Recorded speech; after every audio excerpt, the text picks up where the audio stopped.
What kind of music did you grow up listening to? My parents are hippies, so a lot of classic rock, a lot of I just assumed everybody grew up on the Beatles and Jimi Hendrix and Eric Clapton, The Cult, just a little bit of ZZ Top, my first concert, 4th grade. Yeah, so, hey, Texas, what were you gonna do,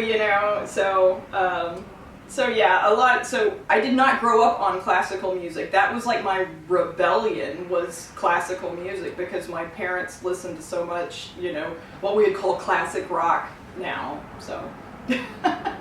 So much for that rebellion. It was a poor rebellion, I'll tell you that. So is that how you got into music, with the classical rebellion? Yeah, my dad was good. Was a guitar player, and I think it was just one of those things. I was probably 5th grade, and this group from the Longview Symphony came by to demonstrate the instruments, of the orchestra. And when the string group came in, I'm like, that is so cool. And so I just knew right away. I'm like, that's it. I'm gonna be a violinist. That's what I'm gonna do. And I don't know what possessed me to do that, but anyway, I stuck to it, so for whatever reason, but so I really wanted to do that, and so my parents were very encouraging of music for me, and so that's probably kind of how that went down. While we're on the subject of music, who are some of your musical heroes?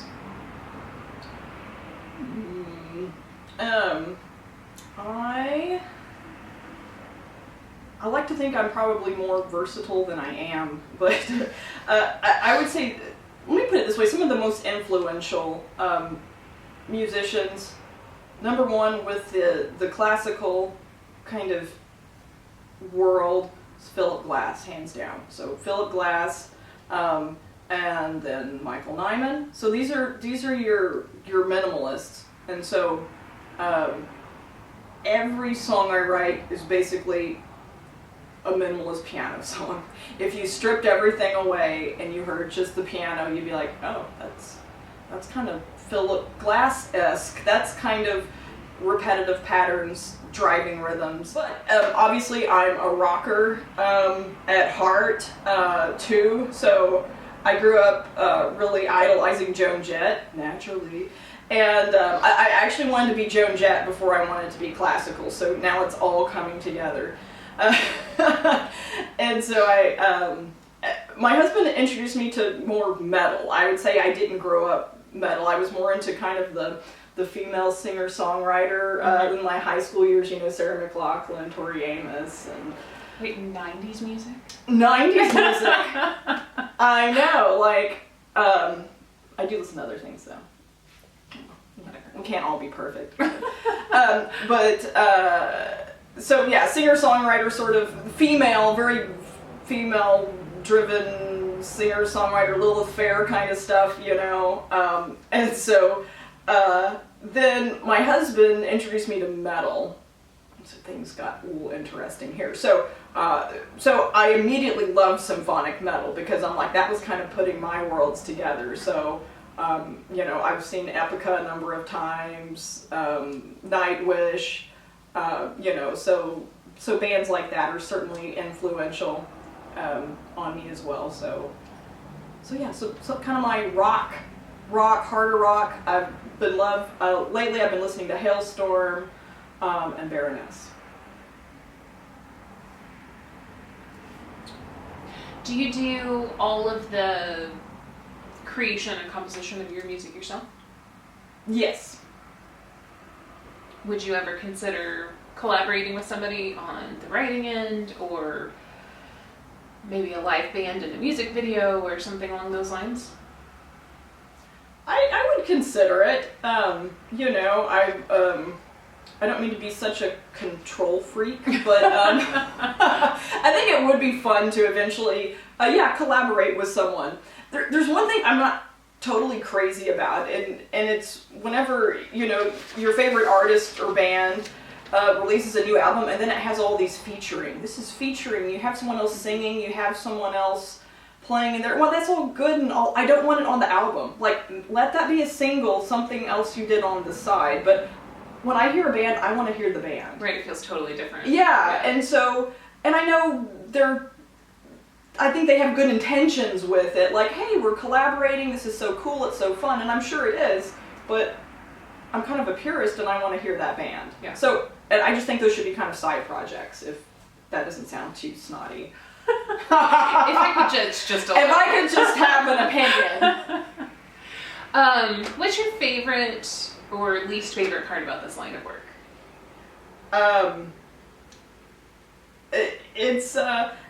It's pretty little payoff, let's put it that way. Yeah.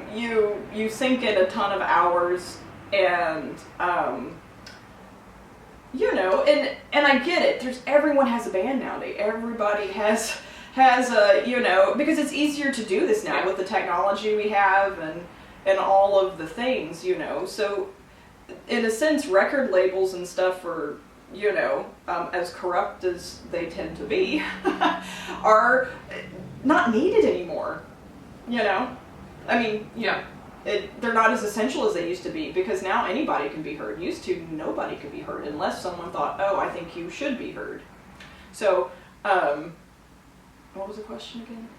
What's your kind of favorite, least favorite part of... Oh, okay, yeah, that's right. Sorry, I went off on a rant here. But yeah, it's hard to, my point being is it's hard to get heard, because everyone's so flooded with that, and also too, it's the streaming world. It's kind of it's kind of a damned if you do, damned if you don't, because if you're not out there to be heard, you just won't be heard. And then at the same time, everyone expects music to be free. Yeah. And so in a sense, it's almost like it's devalued. It's like music isn't really a value. I should just have that for free. And I understand why people feel that way. I'm not judging anyone for feeling that way. Because I've thought that too. I'm like, oh, I love that album. I'm like, I didn't buy it. I listened to it on Amazon Music, I get it, but then after a while you're like, oh, that kind of makes me feel bad, Besides music, what are some of your other hobbies?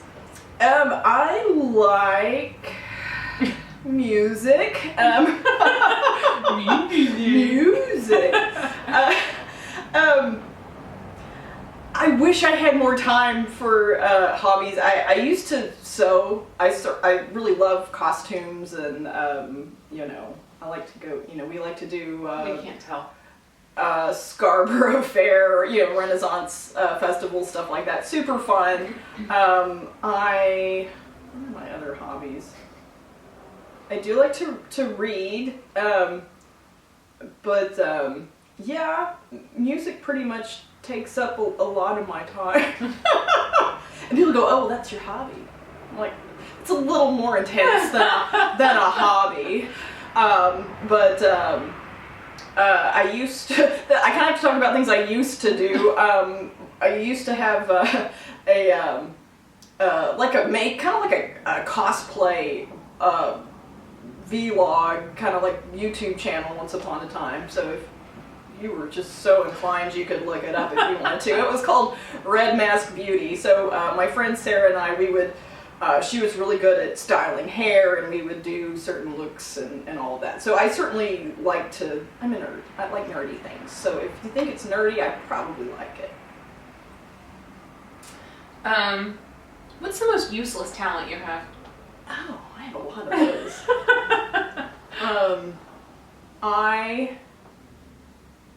Useless. As she looks around the room. Well, I don't know if this is because I'm a mom, but I know where everything is. Like, I have superpower, and I guess it's kind of useful because everyone comes to me, but I kind of, I don't know. It's useless for you because you lose things. Yeah, it's kind of like a,